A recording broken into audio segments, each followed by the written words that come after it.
This meeting is being recorded. Sorry about that. Continue, Tony. Oh, you're good. 1 second here.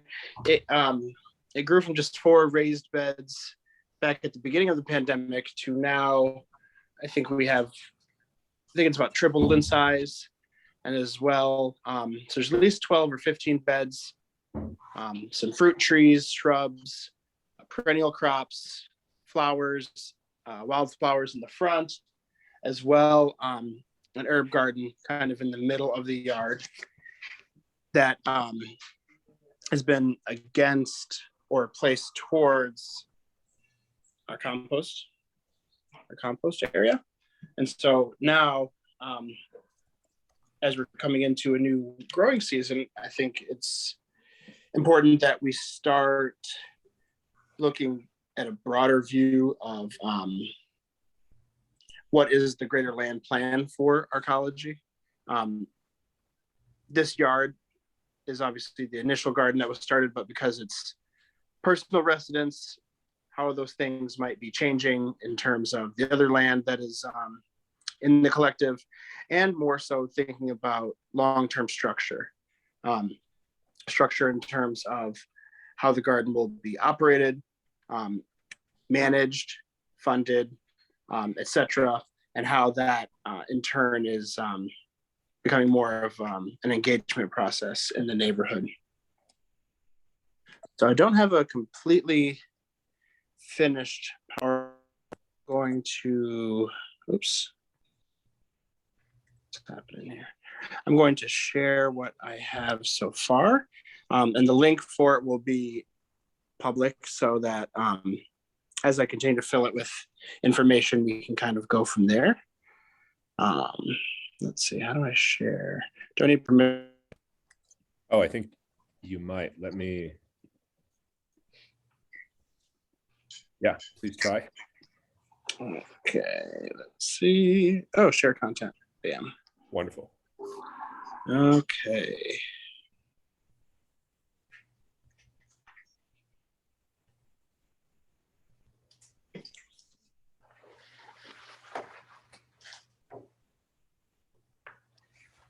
Oh, this is, wow.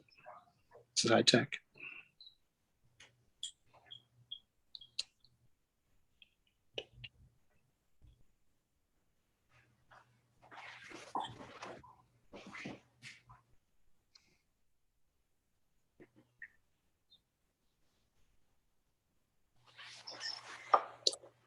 Okay. Hey guys, it's Carlos A. Right from behind you, 3738 Lothrop. Oh, hi. Welcome, Carlos A. I'm glad you could make it. Everyone, this is our neighbor, Carlos A. in behind our house, in the alleyway towards the hardware store and the fish and chicken place. And I think, Jacob, you haven't met him in person, but I think you've interacted indirectly.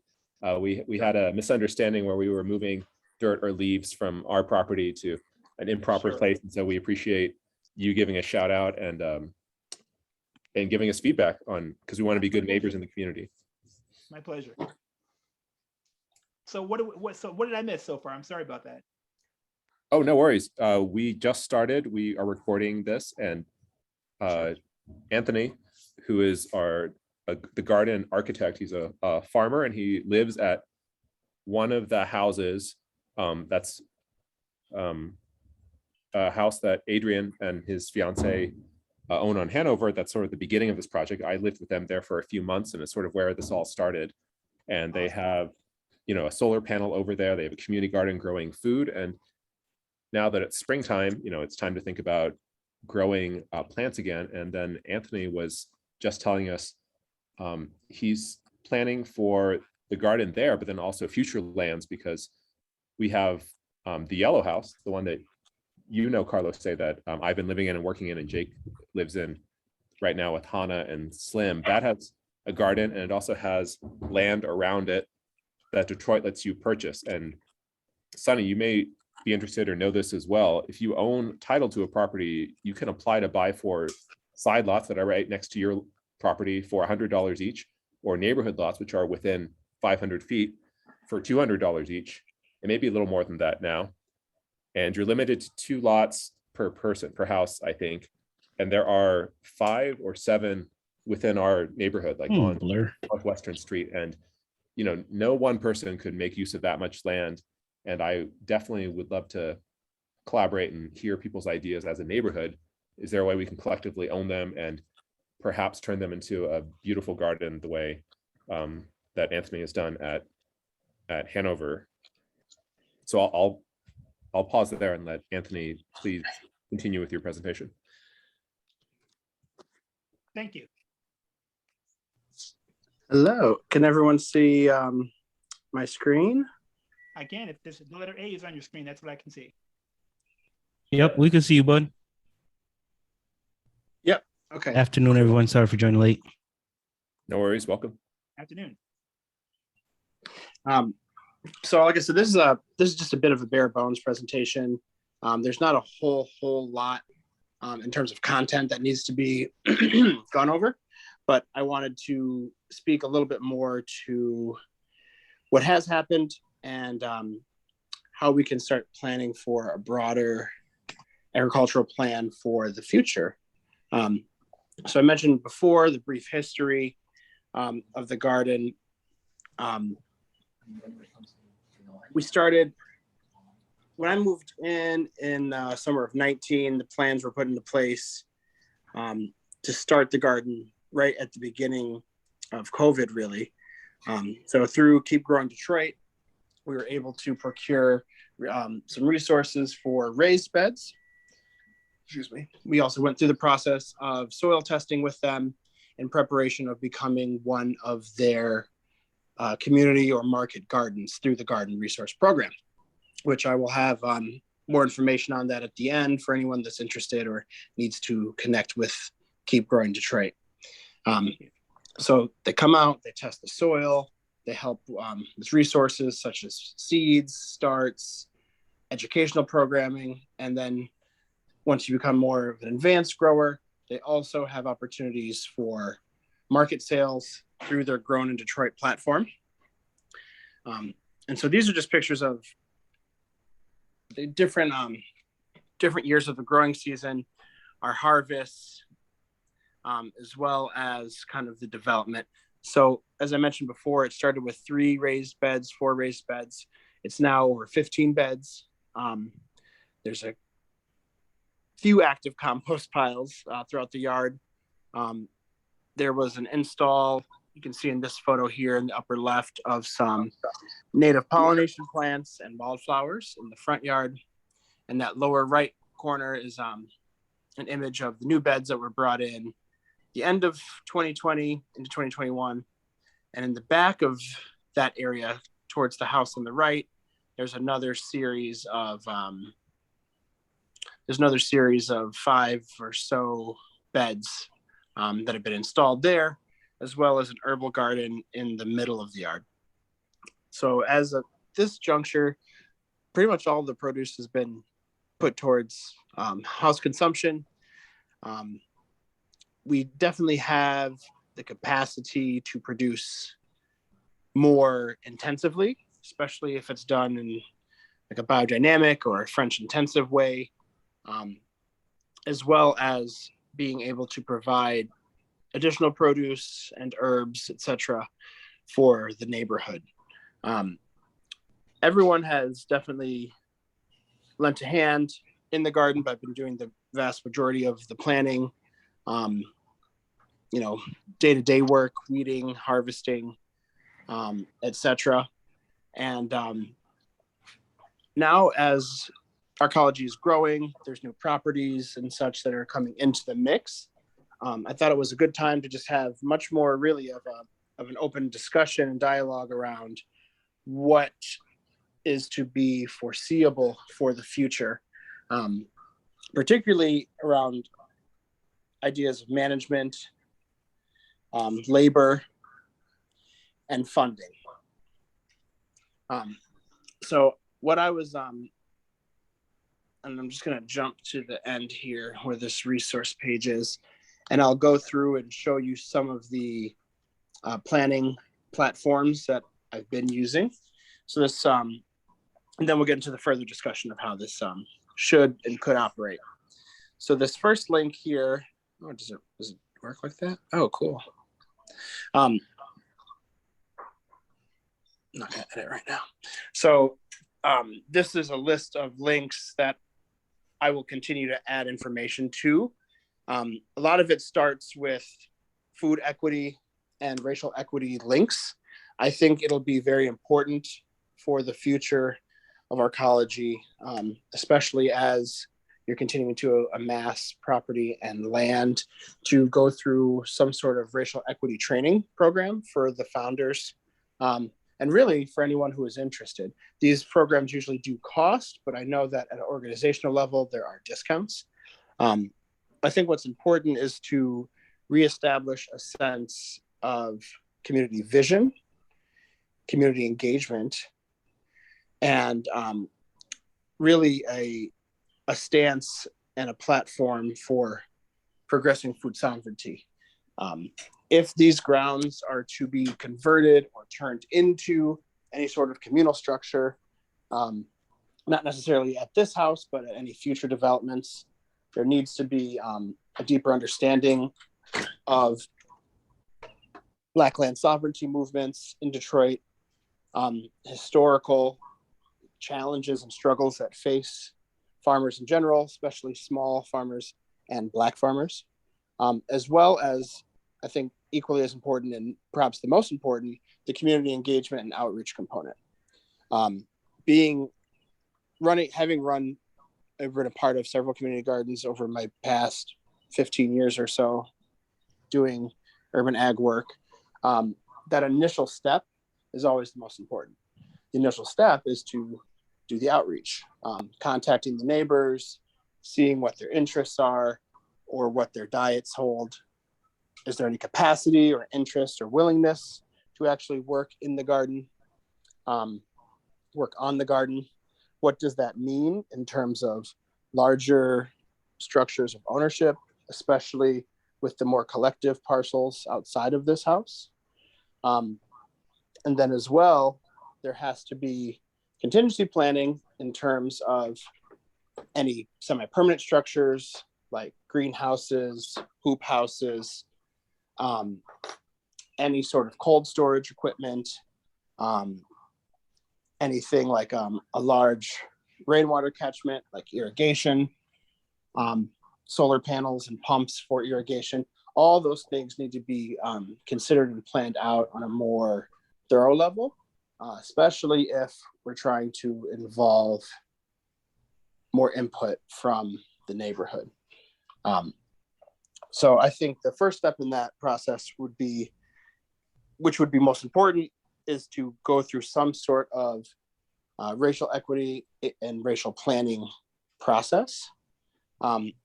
Part of, let's see here. So I made this folder called ArcoAg. How do I go back here? Sorry. And that document has I'll share that folder too at the end. And that document has, oh wow, there's so much happening.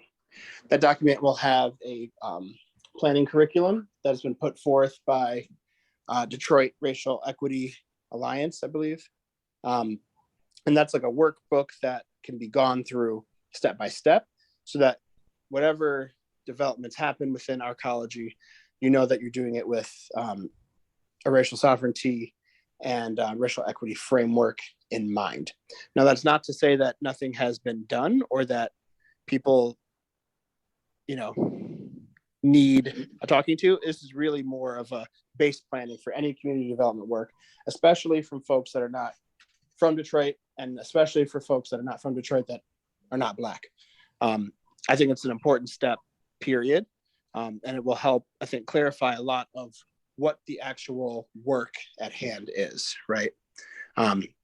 So back in that link document, so the first few there are dealing with different programs that are based in the city that touch on that subject.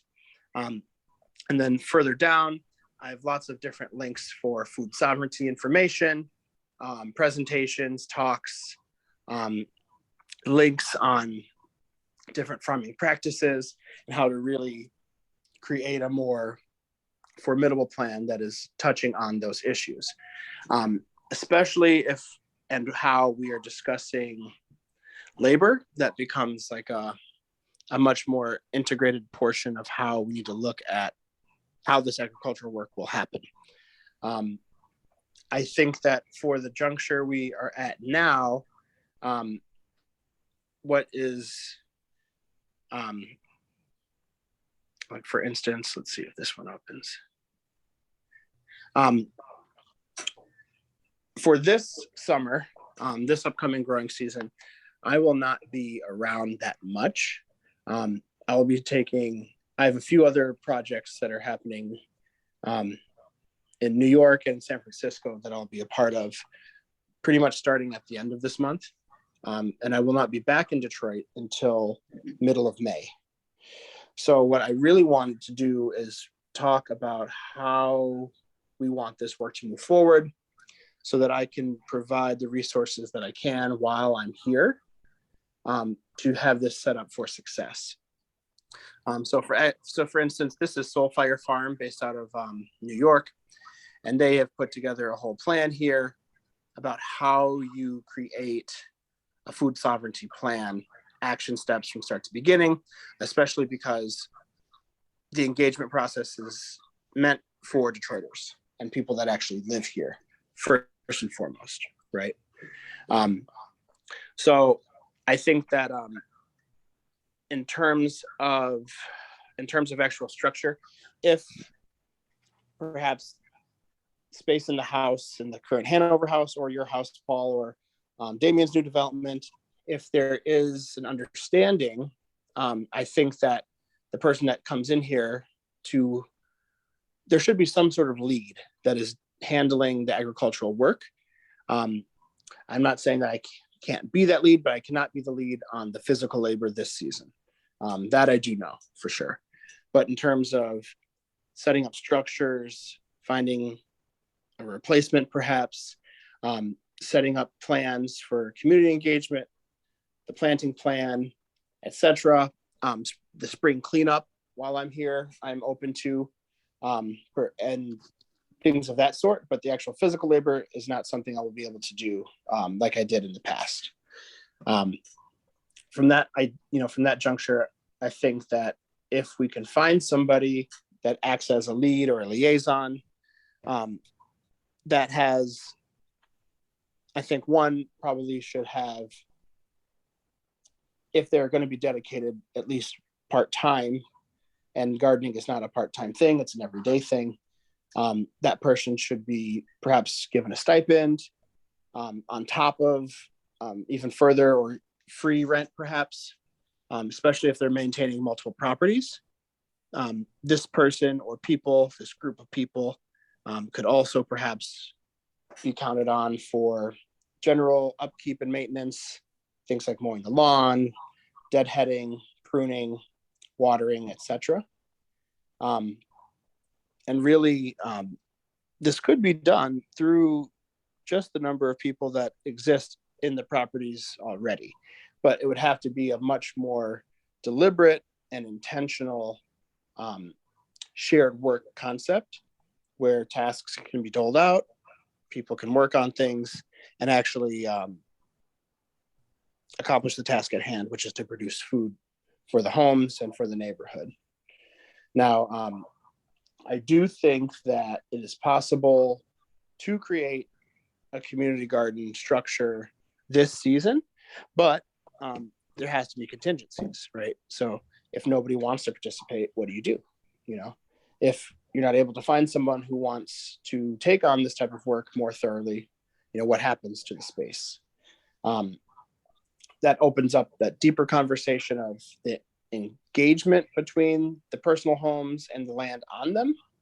I know that here at the Hanover House, this is, like I said, primarily residential and not part of the collective per se, but this is where food production has been happening.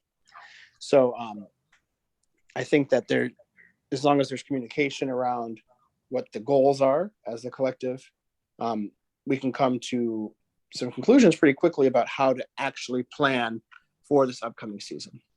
Now, that does not mean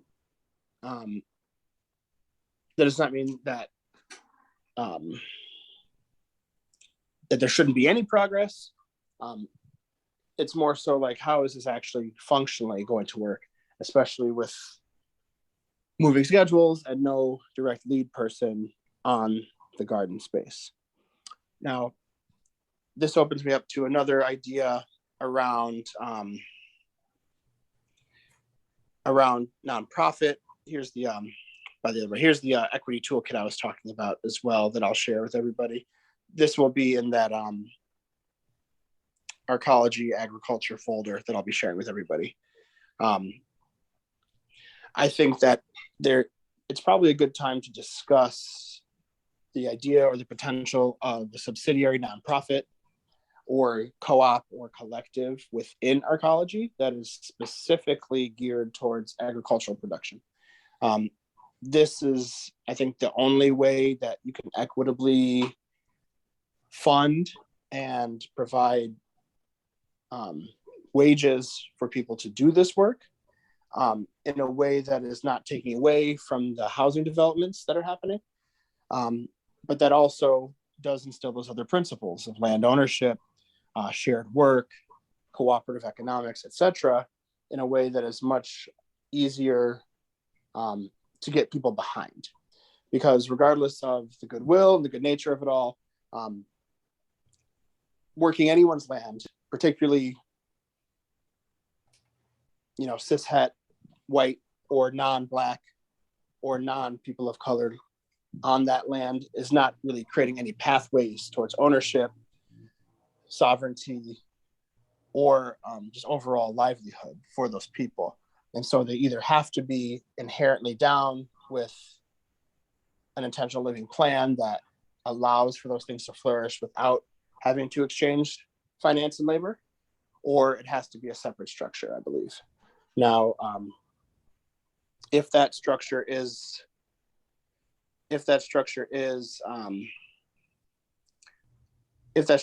something like a nonprofit, I think it could be something where the educational component would open us up for grant funding and other sources of non-dilutive, non-extractive funding that actually you can build a platform around, integrating some of the tech aspects that come from you all's strength and background, as well as some of the agricultural prowess that I have, as well as many others have in the city. And perhaps it becomes something where there is a collective product that is put forth. I've been working on my own on the beginnings of what will be a specialty food collective. And part of that process will include, it has to include, a tremendous amount of education. Education on the products, education on the farming, on the practices, post-harvest, making the medicines, making the food products, so on and so forth. The collective I'm envisioning will be an overlay to pre-existing organizations, where me and my team come in, we teach people that are already interested in growing or already are growing how to produce certain specialty crops, have them produce those crops during the season so that the work is not on the onus of the collective, but on the onus of the growers that are already producing. And then the community comes together to process, produce those end goods, as well as have wealth distribution and economic distribution of said products. That's an example of something that could work well as an overlay to what's happening in Arcology, without Arcology having to directly become a not-for-profit. Now, another option that is also just as viable would be doing any sort of community land trusts or land transition that allows for some of the commons that are procured in this buying and development process to automatically be turned back over for urban agriculture. And that might be something more formidable for, 2+ lots in a space, maybe even whole blocks in a space if that becomes part of the purview. Working with folks that Keep Growing Detroit or DBCFSN, Detroit Black Community Food Security Network, Oakland Avenue, Urban Farms, people that have the capacity and the manpower to kind of manage those assets is another way of looking at it. I think for the short term, it will either have to, in the short term, I foresee either working with everybody to try and find a replacement or a part-time gardener or somebody that is already skilled and is able to do some stipend supported work. Or perhaps it would be more of a remote training program based on training programs I've been through, where I can provide resources, information, knowledge, etc. Perhaps doing video calls if there's questions, or having like a weekly session with people that are interested in doing the work, etc. Or, like I said, the third option would be a much more intensive canvassing plan that should start now, to be honest, if we're trying to get that growing season up and going to production level. Now, that is all just assuming that production level should stay the same and should be as thorough and growing as it has been in the past few years. Now, if the ability to keep up with it is too strenuous and the help is not available, it's also very possible to revert that land back. At the very least, doing like wildflower production or something that's more hands-off. So the options are wide. I just wanted to look at this from the perspective of what this looks like without my direct input being so heavy, as well as how do we really structurally create something that has longevity and stability. And that last part surrounding the funding, I think that a portion of the funding should still be set aside from the DAO for, at the very least, the garden materials that still need to be purchased just for general upkeep, landscaping materials, compost, some basic tools, things like that. And any infrastructural things that are going to be added to the properties, like I was saying, the larger, fuller, like rain catchment systems, etc. A portion of the funds should be kept for that, and perhaps another portion should be set aside for that stipend I was talking about. And I think once we decide where we want to play, where we want to engage, it'll be a lot easier to start kind of parsing out what that might look like, how we find other sources of funding, or how to perhaps, one idea I was thinking is how to bring a proposal to the Ethereum board or whatever it's called as like a new project within Detroit Arcology to actually support the work, support the grower or network of growers that we're trying to deal with, support the infrastructure, etc. Or having to form a subsidiary nonprofit or something where we can actually start receiving grants and philanthropic funds. But that was the big gist. I have in this document here, like I was talking, these are like the old planting plans that have not been updated yet. But it's very easy to track the actual production of things in terms of like where things are, what's necessary for them, the projected yield, all of that. But the main thing still remains that, who's doing the work, how is it being funded, and what's the actual goal. If things are just going to community distribution, that's one thing. If we're trying to set up a cooperative that sells at market, that's a very different thing. And they take time, but it's more about trying to figure out where we want to all come together and figure that way forward.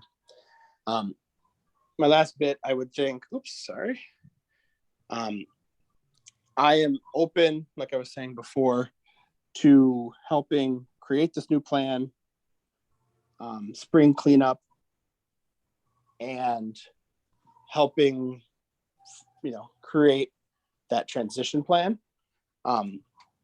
I would like to figure out, a way to be compensated for some of that if possible. But obviously the heavier lifting from pretty much May through the summer, through October, we'll have to figure out how to actually get that taken care of. So I know that was a lot of information. Thank you for bearing with me, but the main thing, like I was saying, was just like, before actually putting out a full-fledged plan, we need to figure out what we actually want to do. So here's an example of like the spring garden calendar, right? So looking at this first line for beets, we plant from we start seeds indoors for certain things are directly sowed into the ground, and we track it from when it goes in, when it goes out, when things are harvested. And you can do that for pretty much every single crop in a way that is much more organized. But again, this is only relevant if the goal is larger scale community production or getting things to market. So what I'm going to do with this PowerPoint is I'm going to continue to add materials to it, as well as in the folder in the drive that has all these resources. Those will be there. And then perhaps just the forum on the Arcology website would be, we start like a subcategory or something to keep that conversation alive there. Things are still, I think it's going to be a really good growing season. I think we just have to really decide what scope and scale do we want this to be, and what does further development look like outside of the Hanover house. So if there are any questions, let's see. Please feel free. I think I stopped sharing it. Okay, screen's off. So if there's any questions or thoughts or ideas, I'm going to start taking notes on this so that I can figure out, excuse me, where to continue this planning portion. Anyone? First of all, First of all, thanks for the presentation. Thanks a lot, Paul. Thanks a lot for the presentation, guys. Thanks for having me on the call with you. First of all, I want to kind of get your impressions of the land clearing initiative that just took place in the alleys between 37 and 38 over here, northwestern and Lothrop Avenue, and to get an idea with how you felt about what happened over there with all the land clearing. What are your thoughts on that, Paul? well, I don't know much about it, but if you don't mind, can we table that for further, just because when it's fresh on our mind, Anthony's presentation, there's a lot I'd like to discuss there as well. And that's, so if that's okay with you, I'll definitely add it to our agenda, and you can tell us more about it. I think you can teach us, because I actually don't know a lot about that land clearing that happened. Great, we can do that. That's fine. Thanks for the update there. Yeah. Oh, I got a question if you guys don't mind. Please. First of all, I want to say thanks, Anthony, for the fantastic presentation. See, you put a lot of effort and thought into that, so thanks for sharing.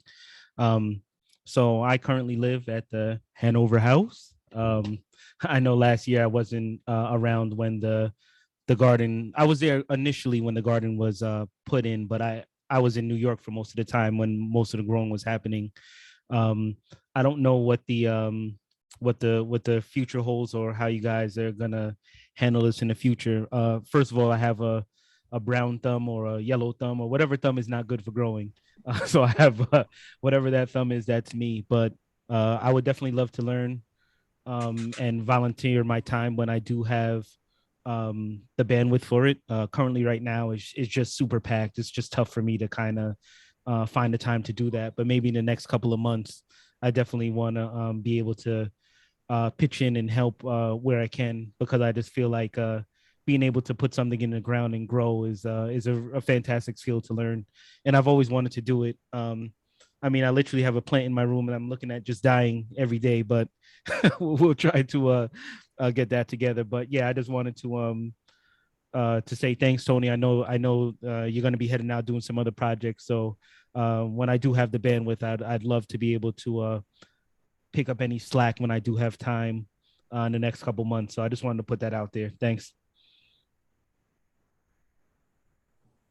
Thank you, Kareem. Thank you.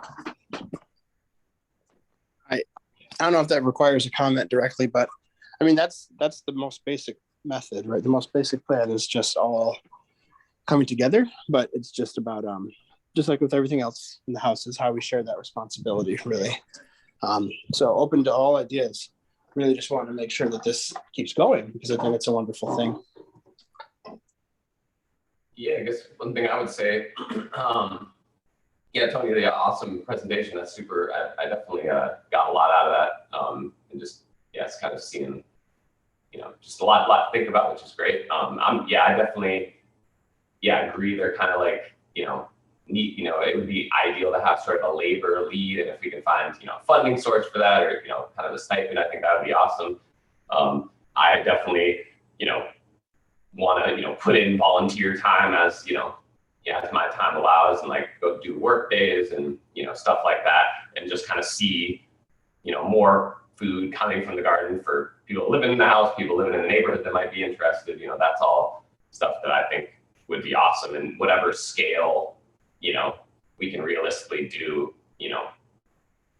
that's always, that's, the more the better, the better, the more we can do, the better. But any scale is really, to me, valuable. And so having the kind of understanding like what commitments are, I think is always tricky, but having some kind of structure for that, definitely happy to help. I'd love to also help sort of like talk to people, if that's doing kind of outreach. I would love to hear more about like how you think that could work, based on your experience. But doing some outreach to like more people, in the area, and kind of creating a structure, definitely something I'm also interested in helping out on too. Thanks, Adrian. That the outreach is definitely needed and appreciated too. And on that note, like the first garden I worked with in Lansing, with a group called the Allen Neighborhood Center, they had a really cool model. Obviously, that's so the Neighborhood Center is a community development group, so they were getting funding already to support these programs. But what was cool is that with the programs that we're dealing with, like garden training, education, or their CSA program, they did everything based on a radius towards the nonprofit. So if you lived in the neighborhood, a lot of the programming was free. If you lived in Lansing, but not in the zip code, you had one rate, etc. The further out you go, you pay more. And then with the CSA, you had to kind of go through the training, regardless, unless you paid an additional amount to not volunteer, you had to volunteer, even though you were still paying. And that really helped to keep people engaged and have the workload lowered. With the community gardens I've worked with in Detroit, what we still had a main go-to that was taking care of the day-to-day, and we had nights. I think it was like Monday and Wednesday evenings. It was open to the public, and people would come and help, and then obviously they can harvest whatever they'd like in that process as well. But that also kept the load light. But there was still that point person. I think that in terms of like the canvassing, even within like a 3-block radius of here and getting into LaSalle Gardens, it would not be hard to find the number of people to want to contribute. I think it becomes more like, what are we actually doing? How does that fit in with the greater vision model? And that's kind of the basis there. But any structural way we want to move forward, we can. That's absolutely for sure. Yeah, sounds good. I mean, again, thank you, Anthony. I think I tend to focus on the nuts and bolts of like funding and organization and legal agreements. That's just the way my mind works. And so that's how I tend to give to a community, but it definitely is by no means the most important or the only way. So I think this talk was good at broadening a perspective, just all the different issues, social issues, sovereignty issues involved. And that's a gift as a community to see what is a good direction for us to focus on. I'm personally more and more in favor of a nonprofit and this work, not just the food production, although mainly it, but the thinking that is leading to it in terms of involving people, engaging them, and collective ownership, collective decision-making should be the majority of what we do. So anytime that I heard you say that this could be a subsidiary of the main Arcology effort, or this could be, a line item or a section of the forum, no, I think this is it. This is like the main work that I would love to be involved in and doing personally. I mean, this is just me as an individual member and citizen, and I think of us as a duocracy. So I think we're all free to spend our time the way we wish, and so I'm very grateful that you've all chosen to spend time presenting and also listening as well. So I'd like to do anything I can to help with collective ownership, with cooperative decision making, and as a place to start. I mean, it sounds like we have a job description for a full-time employee already to lead this garden program. And, I have always wanted to turn over the house 3731 Northwestern to a cooperative group that would use it for sustainable benefits to the community. And I think we're close, or at least, I would love to hear what people's thoughts are, like sort of, do you want to be involved in this group for decision making, and who else should we involve? Are we moving at the right pace? Are we moving too quickly? Should we wait until we have 50 more people involved, or people within a 5-block radius? These are all good questions, but it does seem to me that we have more than enough work, and also grateful to Anthony for agreeing to lead and educate us, because I know there is even if you're not leading us this spring and you'll be away working on other exciting projects, I know you'll still be putting in a lot of effort and time in teaching and leading those of us who stay in Detroit and want to make progress on the food growing.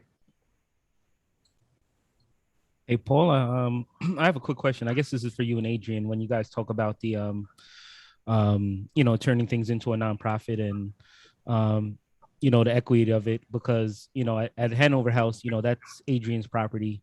And what is the plan to, like, how do you plan on tackling that? Because, he is the owner of that property. It's not, and then are you going to put that land in a trust and then kind of go that way? You don't have to like give nuts and bolts. I'm just trying to think like high level how you guys are going to attack that, as far as like if you want to make it equitable for the community and things like that. Because again, what Anthony was saying, it is on a residential piece of property, and you have to be mindful, people actually live there, and stuff like that too. So how are you guys going to kind of tackle that and attack that for the residents that are there now, and how to mesh that well with the rest of the community engagement, with where it's equitable for both parties, instead of just like this kind of free for all, and then the people who live there just kind of got to work around it, and then that's not very attractive to me either, even though I want to be a part of it. But it's just like, what are we going to do to kind of address that? Yeah, thank you for the inquiry. Not so great microphone, by the way. This is the best sound setup on the Zoom call. So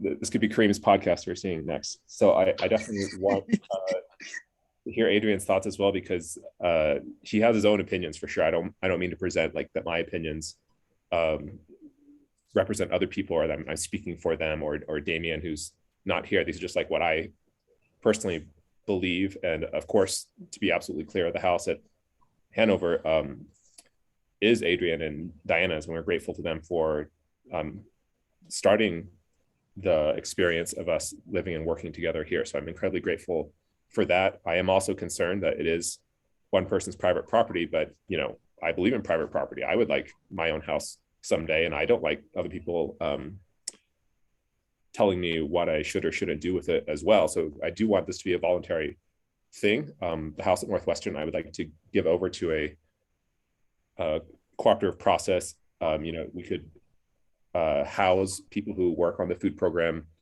in it for free. We could rent it, we could sell it and use the proceeds for the food program or future houses as well. Those are just some suggestions. But yeah, with sensitivity, and I definitely want Adrian to take the lead on responding to the rest of it, because it is his property.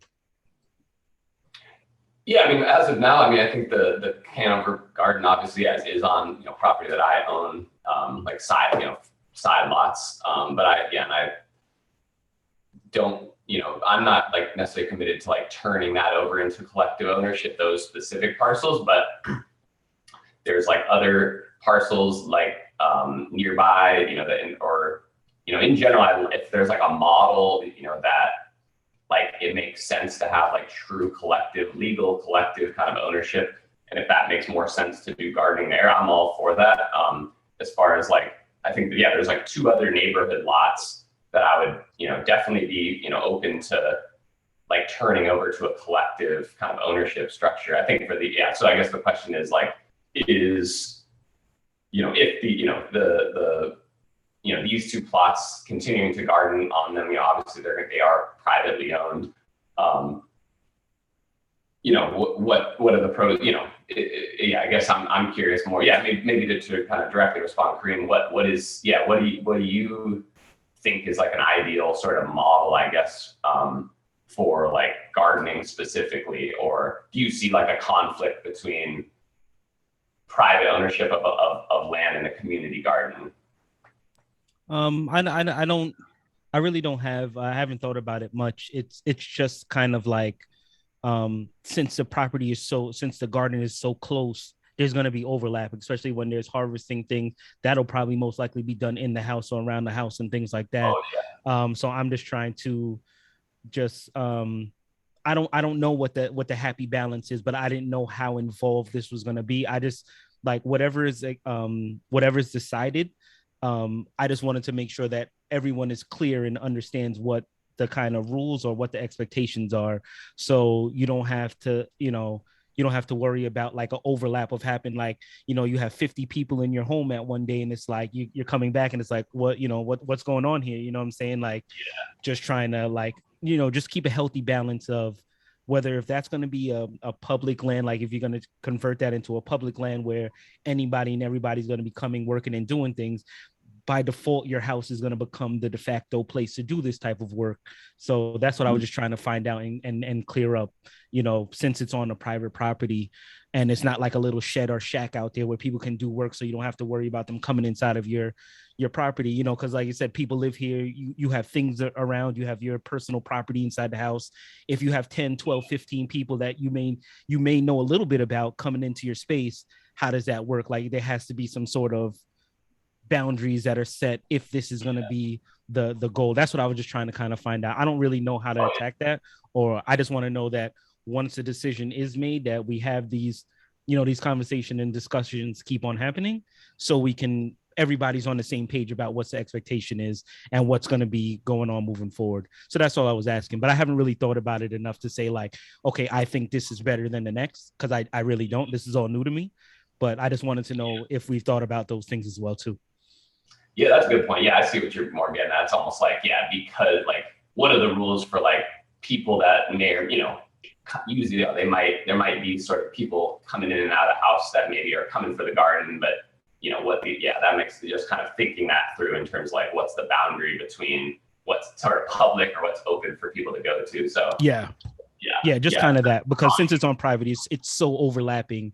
It's just a natural thing that they're going to be like, okay, let's look, we're going to do these stuff inside of the house, which is cool. Like I'm all for that, but just for understanding. So I know for me and everyone that lives inside the house, what those boundaries are. So it could be a fruitful and exciting thing for everybody and not become like a hassle. Like every day you're coming home and there's 30 people in your place and you're like, okay, like I'm just tired of it. You know what I'm saying? Like you don't have any privacy, you don't have anything, stuff like that. So that's all I was just trying to kind of find out or have those discussions moving forward, because I think the community garden is an amazing idea. I think that people being able to kind of exchange volunteer time to be able to learn how to grow and then get some of the yield is fantastic. But especially now moving forward, not to get political or anything like that, but just the state of the world right now, there's a lot of hardship going on, and I think it's going to get a little bit worse. So if this is just a little bright spot to be able to help some people along the way and to be able to give back some, that's exciting and something I definitely think that would be I would want to be a part of. So I was just kind of finding that, but again, we can continue to have those discussions. I just wanted to put that out there. So just, I'm sure, or the people that live here are sure, what is the expectations, what's the boundaries going to be, how is this going to operate, just so we're all on the same page and everybody can, it could be a happy and fruitful experience for everyone. Yeah. One thing it comes to mind saying that is kind of like having like almost like having a lot of like public facing information. Like, I like the idea of having like a page on the website or something, just something where there's kind of like everyone's, in a way that, people are sort of like based on conversations that happen and for everyone who's interested and being involved in the gardening effort, having sort of like almost like norms, or things kind of written out in a way that's kind of like there for everyone to see and give feedback on. Maybe that could be one kind of aspect of things. But yeah, just an idea thrown out there. Cool, thanks. Yeah, we don't have to spend too much time on it. I just wanted to, since we have this platform, just be able to, because again, we live together, so we can always discuss this at another time. I don't want to take up too much time about that, but so that's I just wanted to kind of throw that out there. Once we start talking about like growing this potentially in other locations, in other places, I know Paul has a vision for the other home, and if that's not your primary home, that's great, because you can have the vision and community kind of takes care of that. But at this place, that's not the setup currently. So that's kind of interesting to talk about. But yeah, thanks. I appreciate the discussion, and we can always talk more about it at another time. And I don't want to take up you guys' time too much. Thanks. Well, I like being a part of this because sadly I don't live with y'all anymore. We can't have this conversation when we're going to and from the bathroom anymore. So this is like my only peek into what y'all are thinking. And so I appreciate, sort of the open, transparent discussion. And I also have another question for you too, as well, Paul. Like the funding, are like people like how is the DAO funded now? Like how are we going to pay for those things? Is it one of those where like we all going to put in like seed money? Like, if I or Tony and I know you've already put money up. I know Adrian has put money up and things like that. Like if we wanted to throw some seed money into the DAO, like how does that work to be able to do? And then how does the equity, I mean, I know this may not be the day to talk about this. Maybe me and you could talk about it more at another time, but I'm kind of interested how that whole part works as well too, as far as like living here, want to invest in the DAO, and how does that kind of look to be able to foster these type of projects? And like, how does that work? Like, how does the money kind of aspect work in that? Yeah, these are all great questions. And again, I hope this is just the beginning of the conversation. I posted a link to the next meeting, which is a month from now, which is going to be online and nuts and bolts to talk about things like this. So we'll have lots of time to collect questions. And please do reach out later. Before then, I'm happy to talk more about it. We are still designing. I think it's called. Someone described it as like building the car engine as you're driving it or something. So that sounds disastrous. but it's being done, right? Like it's I mean, we're doing it. It may be a bumpy ride. That's what I think it's what we're doing. And so I don't know. I can say what it is now, but it was 2-3 years ago. maybe even more. In 2019, I came and gave a talk, and we received some funding from a company called Dowstack, which Oh, that's no right. I longer- remember that. I remember that. they're Okay, no yes. longer very active. Yeah, they kind of had their own implosion due to like a bad culture and some censorship. But we're grateful for the funding they gave us, and we still have it, and it's worth about maybe between 3,000 and 4,000 left, which won't maybe get everything that we want in the garden of our dreams, but I would love to work on a budget. And there are other organizations that we can apply to for grants as well who would love to support us. And then also, we can up our web presence and social media game to show like everything that Anthony showed in his presentation is wonderful. And I'll try and put that on our website or ask what's a great way to present our project to the public so we can apply for more grants like that. And I think all the work is so worthwhile. I don't think we'll have a problem finding the funding. It's more about presenting ourselves and coming up with a budget of how much we think we need and what we want to use it for. Okay.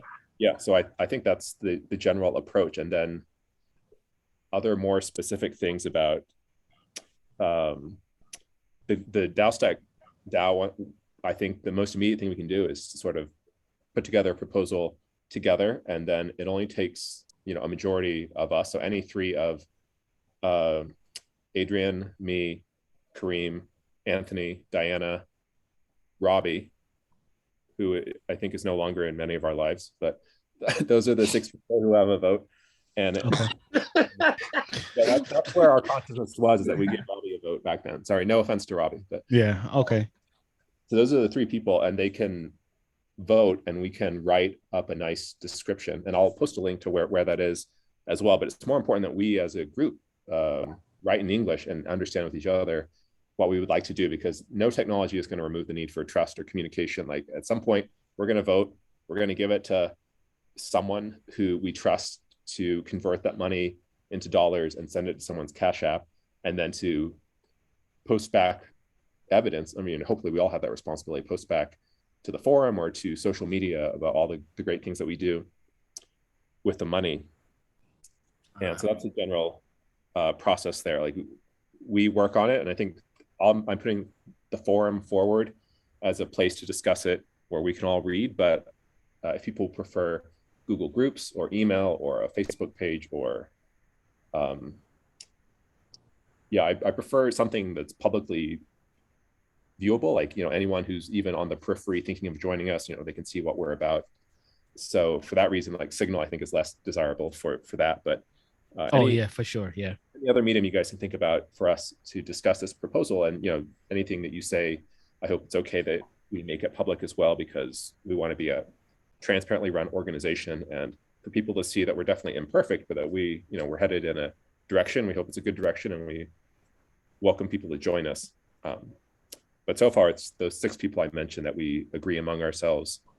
And when we have a description that we like, we vote. We don't all have to be in the same place to do it, but it does involve some technology. Like we have to open this extension in your browser, which if you all have the same laptop that you did 3 years ago, hopefully it's still but it's okay. Like only 3 of us have to remember our passwords, and the rest. Oh, you talking about for MetaMask?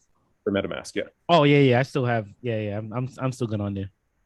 Okay, great. Oh, I have two quick suggestions. I think one, I'm very serious about, if we're going to do this, we need to control our own narrative. We don't need to be in spaces where somebody can shut you down or something like that. So I think a Facebook group which funnels to a website that we control is like just have a 2-headed monster. You have the Facebook group where people can easily subscribe, like, hey, just join the group real quick, but also funnel people to the website that we control, because say censorship, something happens, somebody says something, they shut down the group. We still need to be able to convert all of the people that we have liking and subscribing to that group to still be able to communicate with them, just in case we use another platform that we don't control get shut down.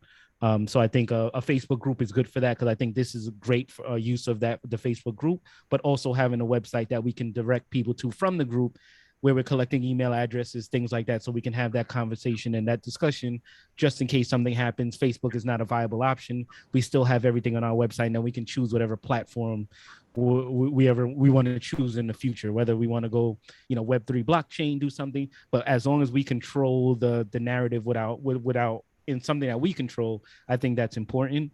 And two, if we're going to put that like that strategy and everything on the website, I think Tony did it. Like, just looking at this presentation now with the images and the pictures and the effort that Tony put into that, I think he should be compensated to put together something that we can present on the website, or that front-facing information, because he's very knowledgeable about that stuff. It would take me years to ramp up to that to that level of thoroughness that he had, because he had so much information. There's so much there, and we don't want to lose him as an asset in this process. So I do vote to have him compensated. I don't know what that is. If you want some beers, Tony, let me know. But we compensate him for the work that he's in, and we can put that right on the website, because I truly think that once people see the information there, kind of like how it was presented, and like the yield and all of those images, it's very attractive. Like, it looked really good. Like, man, like some good stuff is coming out of there. I think that'll be great for traction. And also, like you said, trying to hunt down funding, nonprofit groups to partner with. Tony's going to be a main driver in that discussion until you find somebody else that's going to kind of drive that while he's traveling and things like that. But I do agree that he should be compensated for his time and energy that he put into that, especially if he puts that on the website, because then when the funding requests come in, he's going to be a big driver of those conversations, because he's just so knowledgeable about those things. Those are the two comments I had on that. Yeah, no, I agree 100%. Initially, I think we had another member, Damien, who was interested in working on another house. And at some point, I thought I was going to propose, what does this group think about using some of those funds to invest, because he wanted to buy materials and make progress on that house. And then in exchange, everyone here would become part owner of the house, because we were very focused on home building at the time. And, now I see that there's a much richer dimension of food production and, a path to sovereignty. So you're talking about data sovereignty of controlling our own narrative, which I agree is super important, in addition to food sovereignty and home sovereignty.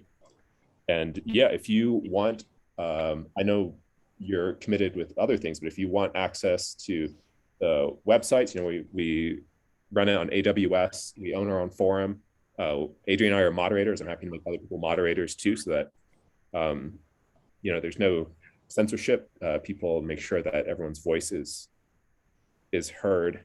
And the Facebook group can be just, I'm working on a way to mirror it so that people who already have a Facebook account, they can post there and it will repeat, or they can use their Facebook login, but it will be just the login to access the system that we own. And because the focus now, I'm open to hear, I want to hear what other people think as well. And I know we're at times, if anyone has to go, then, we appreciate your time. There's a meetup a month from now, but if you can stay, I would love to talk about what the right compensation is. I totally agree. I could never put together or represent what Anthony did. And so, Anthony, if you can post a link, I think you did, to the folder, if your slides are in there, that would be appreciated as well. And I'm open to what people think is sort of a fair, first compensation for this effort, and to keep going, because as I mentioned, it's going to be a lot of work to even bring someone on board and bring them up to speed and train a new, garden director in Anthony's absence. I will upload that slideshow now. Thank you. Thanks, Tony. Yeah, I was moonlighting in class and this at the same time, so I'm gonna head back to class. But I do appreciate, thanks for inviting me and having me to have a say. And like I said, I'm here, so whenever reach out and, we can discuss it further. Thanks, Tony, again, for the presentation. Thanks, Paul, for hosting all this. Thanks, Adrian, for, allowing us to be a part of this and kind of moderating this thing while doing your own thing. So I appreciate that. Yeah, whenever that next meeting, I will definitely try to be there and present and be more active. Like I said, I just have a lot on my plate right now, but as I can, I definitely want to be active and things like that. So I appreciate everyone's time and then yeah, I'll hop in on the next meeting or something like that. All right. You've been plenty present, Kareem. Thank you so much for coming. Thanks, guys. Appreciate it. Thank you. See you, Kareem.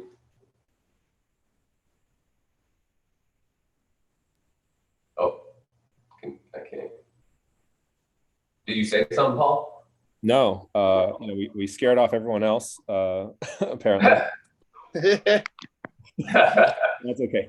We can record it. So yeah. So Adrian, what we haven't heard from you in a while. What is being brought up for you, like hearing all of these things? No, it's great. I think it's been a good conversation. Let's see.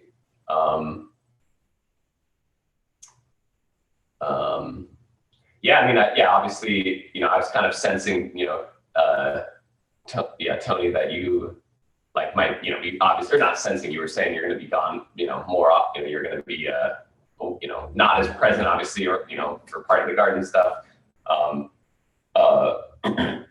But yeah, I really think it's important. Yeah, having sort of like a way, sort of a model to compensate, a structure that works. I definitely do like, in terms of structure, like it feels like a nonprofit type structure, like kind of aligns with things well.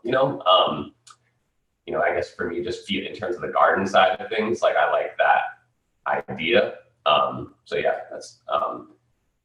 I guess I'm curious. Yeah, Tony, I definitely like support the idea that you sort of can, not necessarily being like the manager lead, because, but in terms of like kind of leading this, I feel like you're obviously, most, experienced in the group with gardening, building these models. Like I definitely would love to see, you continue to kind of lead from that side of things. And then, also having kind of mechanisms in place to kind of compensate people that are taking these kind of lead roles in things. And yeah, starting with the DAO structure seems cool. So yeah, I definitely would also vote, sort of to compensate, for sort of your efforts to put together this kind of planning and,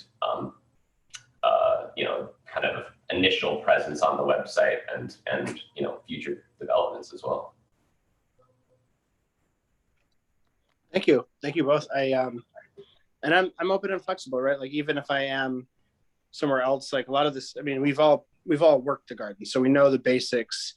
I think at this point, like what Kareem and Paul were echoing too, was just broadening our vision in terms of what happens here and what happens for those future spaces. If we can, the steps to transitioning, building capacity, etc., are not going to be difficult. They will take time, but they're not necessarily like difficult. It's more about how are we in agreement or agreeance of how we want to move forward, so that this becomes integral to the planning.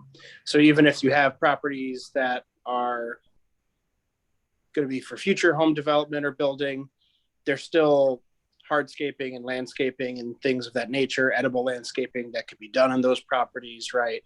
How we engage people, and just the flow of the resources is all part of that. So I think well, maybe what we'll do is it's not like a committee or anything, but like, we can have working sessions or maybe some sort of steering committee or something that is on this, that definitely can be opened up to other agricultural leaders, like Keep Growing, et cetera, et cetera, et cetera.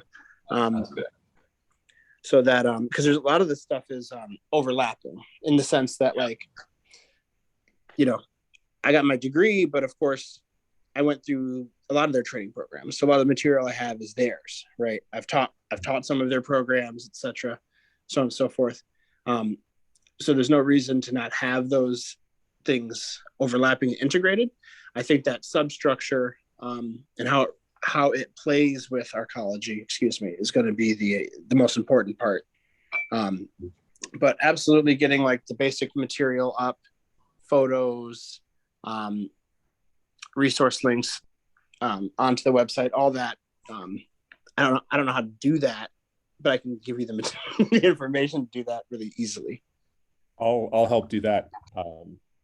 That's a replaceable part. The irreplaceable part is the coming up with them in the first place. So yeah, we'll make it happen.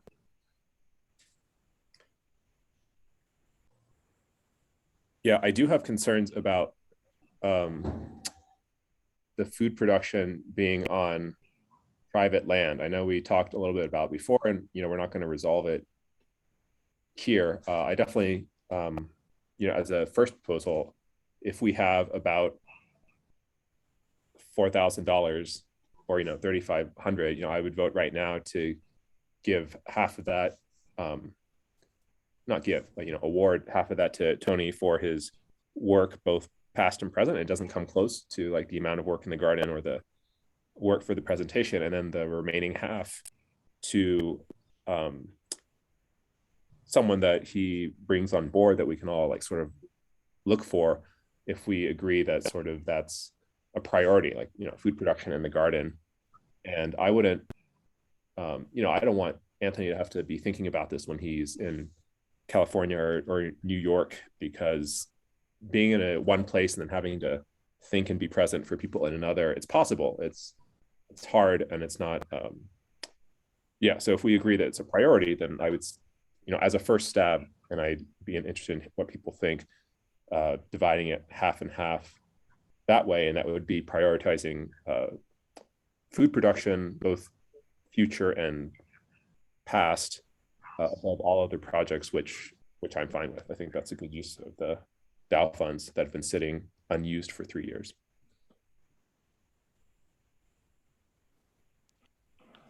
One note there too to add. I will, in the next couple of days, I'll try and get my initial supplies list together, so that we can put that into the conversation too, like the tools and stuff I was talking about, just so that that's in there to consider in that process of how those funds are doled out. The second part is I am also equally just as open to that other half or whatever portion we were talking about going towards the investment in Damien's spot. I know we didn't talk about that much, but I have no qualms there either. And I know that that's, I know there's other ways to build that fund and reinvest, but I don't want to deter from those other plans you already had as well.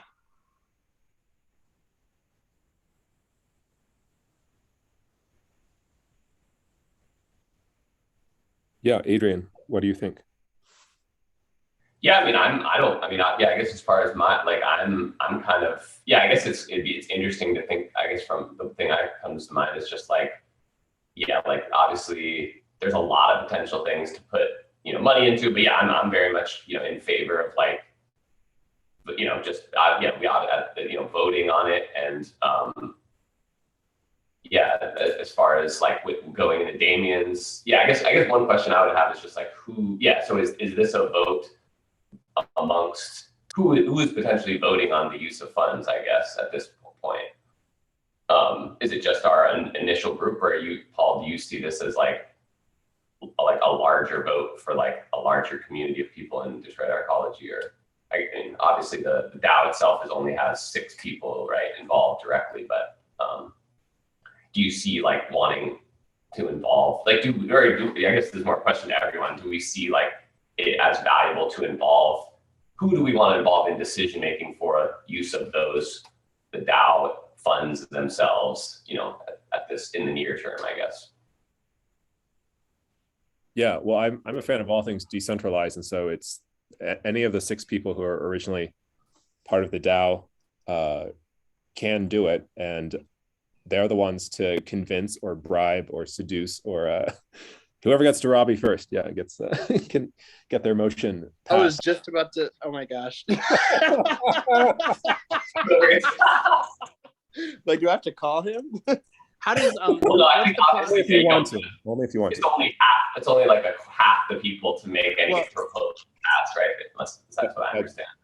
That's right. How- I think it's any 3 of the 6 can do it. how do we get him out? I don't want that to sound rude. I just mean, like, what is the normal process for, Yeah. because I mean, at this point, I don't think he would have any interest in anything, but I'm kidding. I'm saying technologically he is still there because it's unsensible money, but once we spend the money, the DAO will be empty. It'll be like an empty bank account, and then it doesn't matter who has the voting rights over an empty account. We can start a new account in the future, and I can talk about this at another time, but right now we don't have a shared bank account. We have equity in the house at 3731, and so I keep track in a spreadsheet of who has how much equity, and right now it's based on hours worked and posting to the forum. And so coming to this meeting counts as hours. I propose coming up, and Tony, if you can, like, estimate the number of hours you've worked on the garden in total. I don't know if it's possible to come up with a number, but just throw out a number out there, and wanting to incorporate that into the capital table as well, and then to find a way in the future where if you do work on food production or garden design, it would be majority of your time would be on collectively owned land or on land that the collective awards you. I mean, if that's a desire that you have to have a lot and to work it, because it's definitely a direction in life, and I think people who become homeowners or landowners, it takes over a lot of their attention. And so I want to check in with you first to see if that was in your desire as well. But to start with, yeah, it would be, we would spend the funds in the old DAO, close it out, and then I would want to track your contributions in the only way that I can, which is like in equity in the house at 3731, and deciding what to do with that.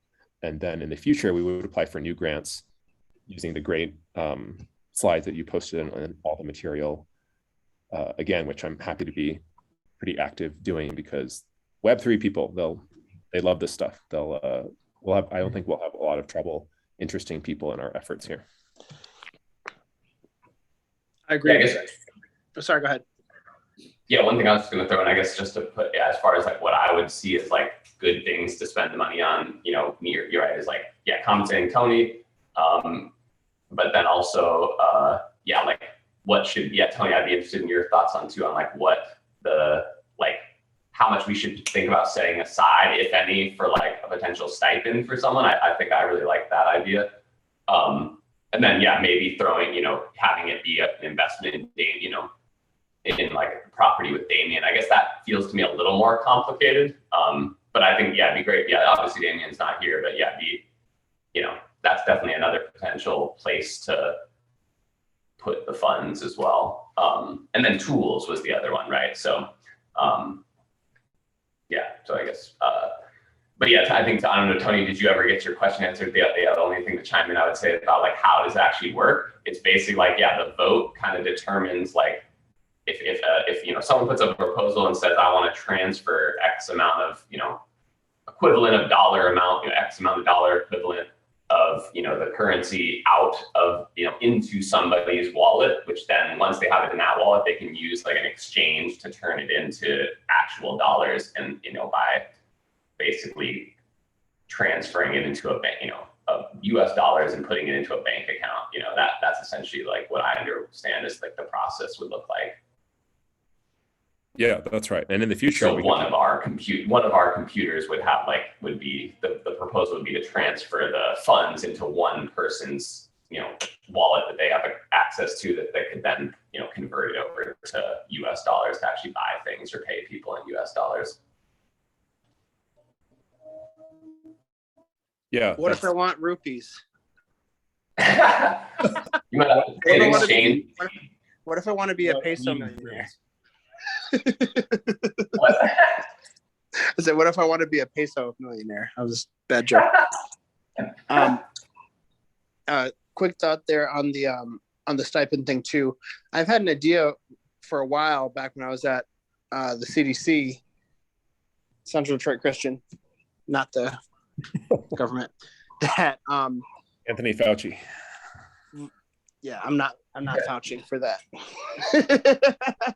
That we could have, like, back when I was with that group, there was talks with some folks that were in a time banking group and some other local organizations about having shared labor between different farms.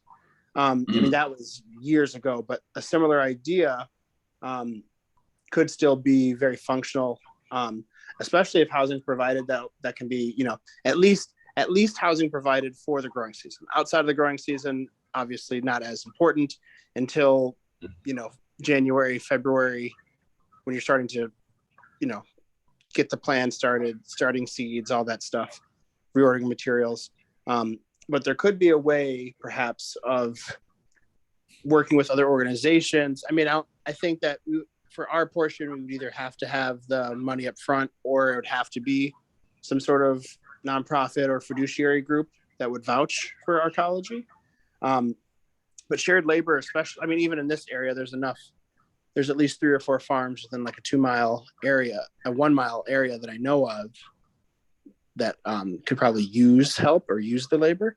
I think the integration of the DAO component, or just the crypto funding component period, and then the overarching goal will help determine, overarching goal meaning like scale and such, will help determine like how much we need to set aside for them. Most, at the very least, living wage, $15 an hour, you're there, they're basically a contractor. But is that in terms of like how that deepens in terms of like those smart contracts you've both spoken of, or equity, or so on and so forth? I think those things can be mapped out. I going off the woofing model, they don't pay anything. Woofers just get a place to stay. Also a very viable option, especially if that person is looking to relocate to Detroit, or even like woofing locally. I'm sure there's Detroit farmers that don't have access to land, or want a different situation than they currently have. There's a number of ways to slice it, is all I'm trying to say, in terms of that. And how it's funded all varies on that. When I was with CDC, I was grant funded. So I had a salary for 3 years that was grant funded. And then we had non-restricted funds that we could use for gardening supplies, materials, etc. That's how we got the greenhouses over there through a cost share program, so on and so forth. So there's a lot of ways to slice it. I think as we go through this planning phase, the part that I'm weakest at for sure is anything on the blockchain side. But I think that is definitely an advancement, and part of the strength of this type of organization is that it's as we know with all nonprofits, like they're chasing the same dollars always, and they're having to create new program. It's its own rat race and wheel that we want to minimize as much as possible, especially if there are ways to make any sort of nonprofit group self-funded. And I think the blockchain and crypto could be a very good way of doing that if we plan it properly from the beginning. Yeah, I agree. I don't know the answers, or actually how it's going to fit together. And I also don't want to overpromise. I mean, it's not in, I think we have a good chance, especially given the worthwhile work and like these efforts that you're talking about have probably been working in Detroit underfunded and for many years. And so they're resilient. They'll keep going no matter what. I would like to, I'm open to all proposals and to bringing in other people. I think the model, and I did communicate this to Adrian earlier when he was talking to other activist groups like 360 Detroit, George, who's a man we met who had a new park, his organization had a new park dedicated for his community. My goal is always to bring in people and let them have a say. I want them to use us as a platform and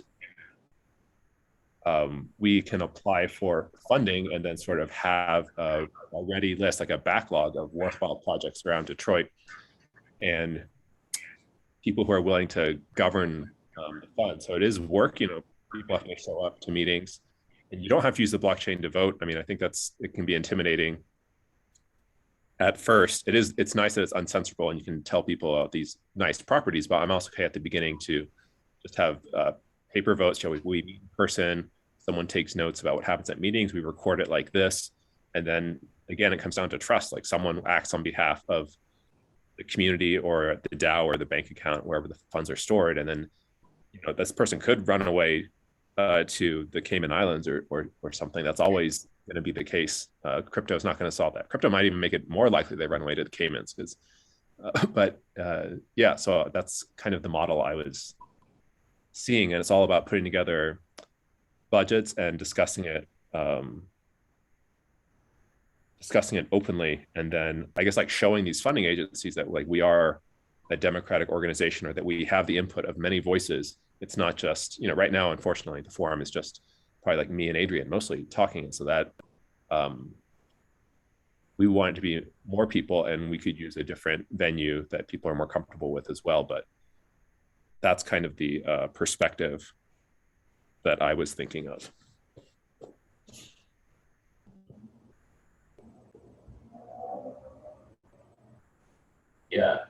Yeah, Tony, how do you feel about the forum being an area for like a place for communication around this?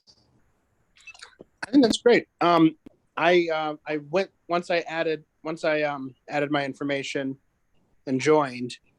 I started reading through. I had no idea how thorough y'all have been. It's really impressive. Every meeting, every minute. So I just need to be trying to use it. How to upload things, all of that. And then once we feel comfortable, I'd be happy to bring it to, like Kareem said, I think the Facebook thing is great because that's where a lot of the farmers are not as tech savvy at all, and they mostly communicate through Facebook. There's an urban farmers group that's, I think, close to 3,000 people. And so that's a very easy way to disseminate information and so on and so forth once we have more of a structure in place, or even if we want to have more open dialogue with people, growers in the community. I will forewarn, it tends to be a hardened group, hardened in terms of attitudes and such. But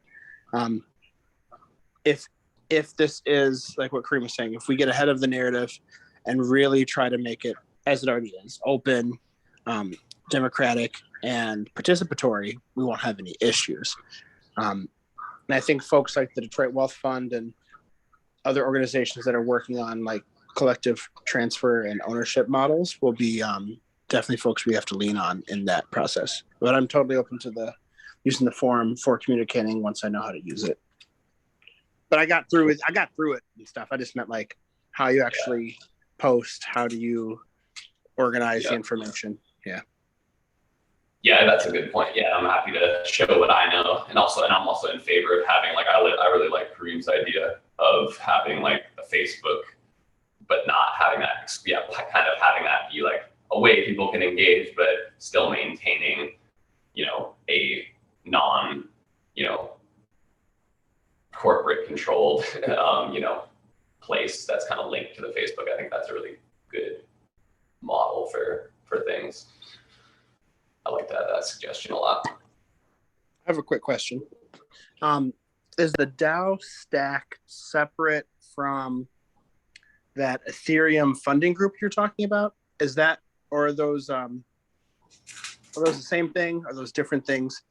Like when Adrian, remember you telling me about how you bring proposals up to the group and then they fund, people vote on it, so on and so forth.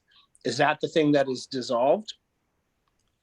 I mean, it's still going on, but it's inactive, and there are many different DAOs. Like you may hear the term a lot, like almost as much as NFTs. It is getting kind of hypey, but it's still a good core idea. And there are many DAOs that we would apply to. DAOstack was just one of them, and we spun up. Ethereum is sort of like the underlying platform that all these DAOs run on mostly. And so there are many more DAOs now than there were 3 years ago.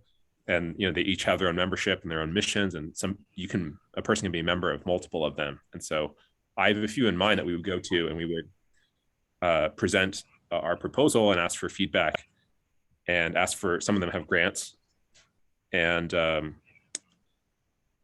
we ourselves would be our own DAO as well. So DAOs can fund other DAOs, and sort of that's the general structure of it. And they would discuss and vote, and then fund us, and then we would now have the grant in our DAO, our treasury, our bank account, and then we would vote ourselves on how to divide it up among each of us. So it's kind of like finer grained spending. We would ask for a larger amount, and then we would give like a detailed budget, and then once it's in our DAO, we would have the discussion, and our own memberships would be responsible for spending it, for smaller line items, or to make sure it gets used well.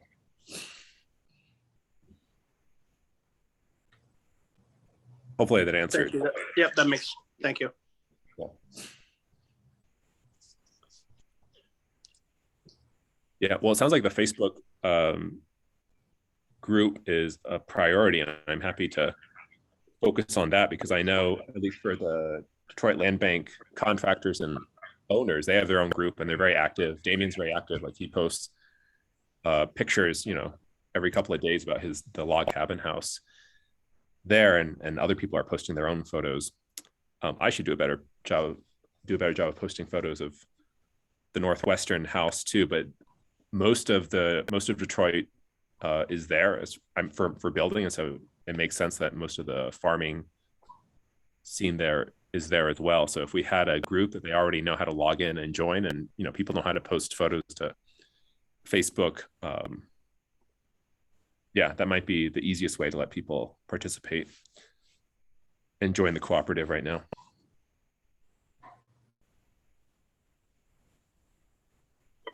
I have another quick question. Yeah. Because Arcology currently is an LLC, correct? It is, but it has no operating agreement. So it's kind of like a empty shell, and it has no bank account or shared actions. So it's pretty useless. And so if we decide to reincorporate as a cooperative or a nonprofit corporation, we don't have to use the LLC. Because I do know, with the nonprofit I was working at, CDC Group, I think they just owned all of the for-profit businesses under their nonprofit umbrella, so that they could fund or partially fund those businesses through philanthropic funding from the nonprofit. I was just checking because I wasn't sure. I didn't read the forum post about the wealth fund and how that co-op transition process was going. Yeah, I don't think we've talked about co-op transition. We've also been pretty cloudy about, should we be a co-op or a collective, or what's the difference, or a nonprofit or a money-making LLC, and that's still up for discussion for sure. We've talked about, people have expressed their preferences here, and we have lawyers. We have lawyers. So we have a group of lawyers at Detroit Justice Center who are very nice, and they work for free as long as they think we're doing something good. And when we have an agreement, like we want to be a co-op, we want to be a nonprofit or something, we would come to them and ask them to draft it. Like, we would give them something in plain English, and they would help draft something that's would hold up legally, and then they would also be responsible for representing all of us. Like, I think right now the main points of contact with them are Adrian, me, and Damien, but I feel like that's from a very home building, construction heavy group, and definitely I would like Arcology to be representative of a much bigger array of interests, like food growing, and so I would ask Damien and Adrian to sort of, and myself, to figure out, like, what is a good, should we swap out points of contact? Like, it would be great if you're interested, Anthony, maybe you could take one of the seats and talk to lawyers if you're interested in that, or if you know of a farm contact or someone who worked for CDC or someone else who wants to have that role, like liaising with our lawyers. And I think that would be a good step. Oh yeah, I used to back when I had a business, I would talk to lawyers too. We haven't talked to them in months. I think they're waiting to hear back. And I do know some food specific, urban ag specific lawyers too. That could be helpful probably. Some that just popped up in my head was another meeting at another time, maybe doing like that 40,000 foot view of Arcology in terms of the commons, the upcoming plans for property acquisition, land acquisition, just like Detroit Future City does. What parcels might we want to use for food production? What parcels are strictly going to be rehab or residential, so on and so forth. And I think that understanding things from that point would make it a lot easier to kind of focus the community partners and resources around those things. Like if there's plans to get more land in the auction, for instance. Yes. Scoping the land out, what areas, because especially if it's something that's almost a done deal, even if it's not, if it's relatively vacant, we could still go and at least do soil testing. And kind of narrow or weed down parcels. Like this one will be good for this. This one's great for housing because the soil's not good or it needs to be repaired. Those types of things too will be important to keep track of as we make this plan. Yeah, that's a good point. There are probably a lot of Superfund sites that have toxic materials in the soil or were demolished incorrectly. But for sure, we cannot get enough community input on that. Like, right now, Adrian and I entered the auction for the first time last September and October. Neither one of us bid on anything as far as I know. So that was kind of a toothless attempt. I think we got intimidated by the deed search process. But, it's on my calendar. I've reserved all of September and October to think about this as well. And those are, $1,000 houses, but we got to rehab them in 6 months. So it definitely will require all of our focus.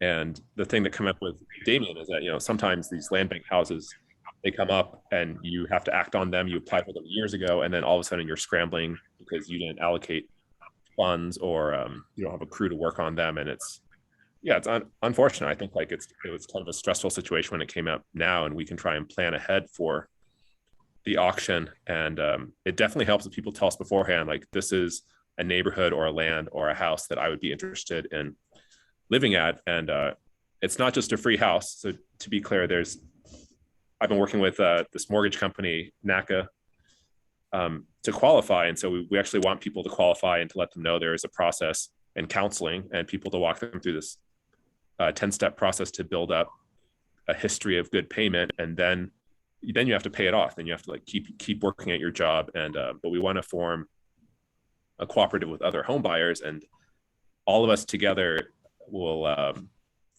make it easier to sort of buy and renovate these homes instead of each of us doing it separately. Yeah, I could talk about this for hours. It's kind of what I've been thinking about because I don't know gardening, but that's the plan, is that anyone who wants to be a first-time homeowner, we can do it together. We can negotiate better prices. We can hire contractors to sort of work on all of our houses together. That's the goal, the long-term plan. Okay. So is our new builds off the planning now? Well, no. I mean, we have a plan review in the city in process. We haven't responded to them in a while. And we have a deposit down on an A-frame, which I still want to get built as soon as we have land. And that's something that, this is definitely the beginning of a conversation. We can talk about it more, but anyone who already has land and would like to transfer it or sell it to the collective, either at market value or below market value, or some other predetermined price, these new constructions can happen. I do want us to focus. So I think right now, if we have food production and we are renovating houses, I want to make progress on I would like us to choose to focus on a few areas and do them well. And if there's less excitement about new construction, I'm happy to put that on the back burner. If there's more excitement about new construction, I'm happy to resurrect them and bring them back. So yeah, please let me know, or ask people who are interested to let us know if they are interested in new construction, and we can focus on that as soon as we finish up the current house. That's awesome. Okay, so the idea now, the overarching idea is, as a collective, you would buy up homes, rehab them, create collective ownership or transfer to ownership to those folks that are part of the home buyers club, so to speak. Yeah, like we're relying on NACA a lot to pre-screen people and to provide counseling. And I mean, they're great. The founder is like a very rabid protester against predatory lending, and he's been doing this for decades. And they finally got Bank of America to bankroll them for billions of dollars. And so they're a rock, and we should use them to find qualified home buyers.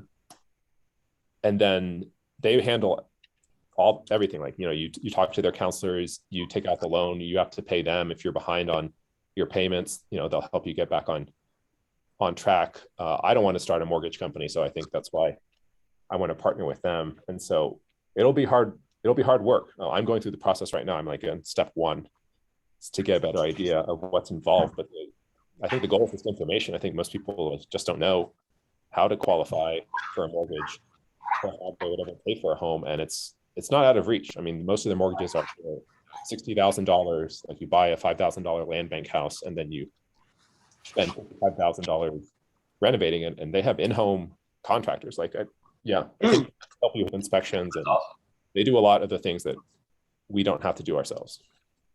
That's awesome. That's amazing. Yeah. I'm gonna get going. I'm gonna shut it down over here, but I'm coming back your way, Tony. Yeah, I'm gonna too, but this is You gotta great. go, Paul. That's fine. But if you want to still chat, I'm here. Yeah, there's a ton to think about. I do want to chat. Let's set up another time. Mhm. I think my brain is full. You exploded it with too much. The last thing I'll mention, which I've told Adrian about as well, it would be a good function of the nonprofit. Let me say it this way: if their nonprofit was multifaceted, but the city, especially after COVID, has bolstered a lot of their skilled work funding. Mm-hmm. So both to renew like permits and certifications for existing contractors, but also to train Detroiters to get into the skills trade, plumbing, electricians, all that type of stuff. I don't know how or where that might fit in the current plan, but I will I'll make a note to send those resources out just for you to look at, because it might be another really good idea and an easy way to garner funding to train the people, as well as have an automatic place to put them on each of these rehabs, or sometimes you can even get a house donated or paid for if it's going towards that type of job skills training purpose. Whoa, I need that kind of training. How to convince someone to donate a house. Oh yeah. Oh, it happened. I mean, did y'all ever look at Fits Forward? I'm just gonna make a note. Multiple people have mentioned it to me, and I definitely want to interview them more. This article, Adrian, that Nina wrote about us, Arcology and Outlier, they might mention Fits Forward as well, but they mentioned a lot of organizations who have done a lot of great work in affordable housing, and some of them have petered out or faded away. And I want to interview all of them and to know, what happened to them and what they would do differently and how we can learn. For the contractor thing, that totally fits within my vision. Like, a lot of people we hire off of the Facebook group, they need work. They're in the neighborhood, but they're not trained, they're not licensed and insured, and so the work they do is of uneven quality. And I think they would want to be licensed, but they don't know where to get started. And so if we can both help people to get licensed and trained and to hire them, that would be the best of all possible worlds. Yeah, Mm. definitely. I'm gonna mhm. head out right now, but you guys keep talking if you want. I'm probably just gotta get running. Yeah, Cool. no, thanks for coming, Adrian. I'll make some notes in that. And what I typed out too, I'll put in that folder. Yeah. Yeah, I'll send you those resources. Take a look. I'll do some research too. I used to know a lot of the folks that were involved with that side of home rehab and stuff like that. So I will start digging through my contacts and see who's there. A lot of things are coming to mind, like the Century Partners Group. They got a lot of funding. I don't know what they did or how they did it, but they got a tremendous amount of funding to rehab, I think, 100 homes in the Boston Edison area. Oh, yeah, that's a nice area. And I think they're still around, but folks like that, I'll start looking up. Yeah, please do. I mean, we need help even finishing the Northwestern house. I'm like kind of at a loss. I'm probably not even the best person to do it. I needed to find someone to finish it. So all connections are helpful. You know, Dame needs work done too. He's always looking for people who do good work. I think he's working licensed and trained as well. So okay. Yeah, I think we have the problem of too many good ideas to work on right now, which I would take any day over the other problems. Right. Huh. But what did you say? You said Damien.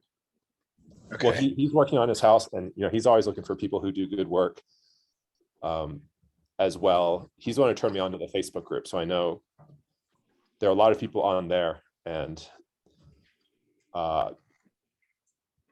some of them do great work, some of them are licensed, some of them are not licensed. And when we get mortgages, I think from NACA and these other places like MISTA, the Michigan State Housing and Development Authority, to use those loans to pay for rehab work and to pay all these great people, they have to be licensed, unfortunately. Like if you wanted something quick and dirty done and pay under the table, you hire someone off this Facebook group and you don't care if they're licensed, then you have to pay in cash usually.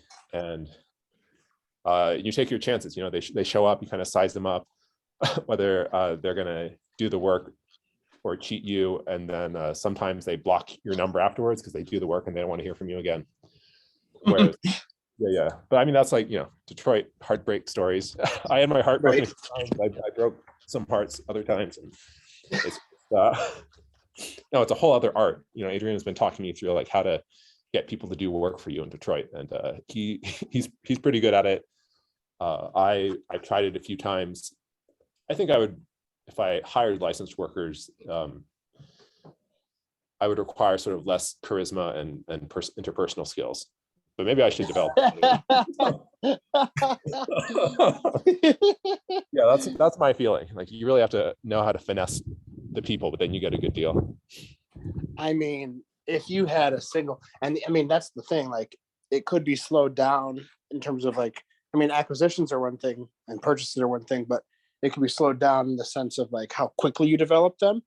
And I know if you develop any sort of collaborative job skills training thing where people are getting hands-on experience for that, I mean, there's so much funding available for that type of stuff if we have the right vehicle to do that type of work. But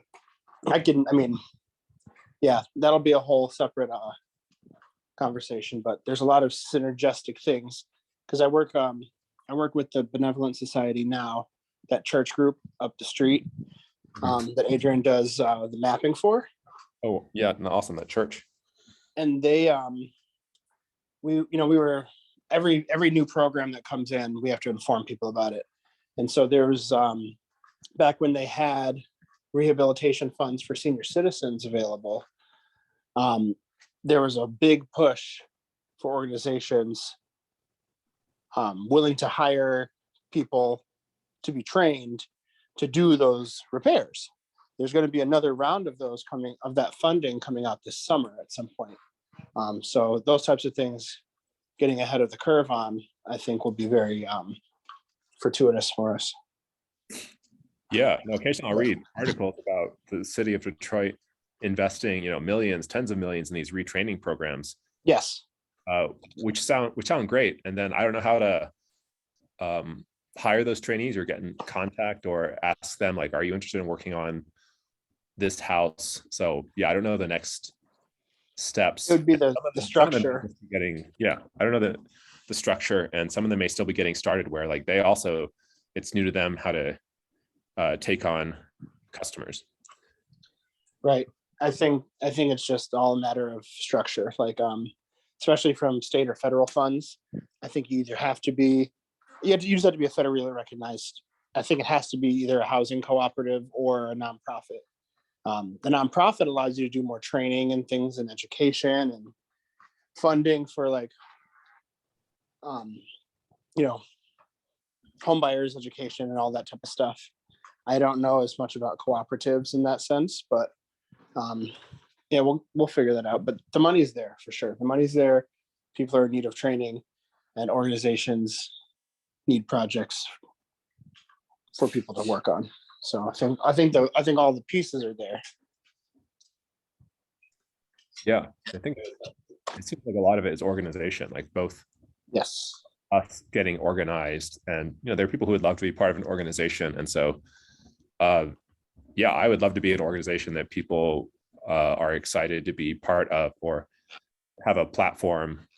Like if you just want to show up and say like, I just want to have a name, I want to say I'm part of this group, I want to be able to see that like, we're legit and we will use the money well, then maybe that's probably maybe the first step.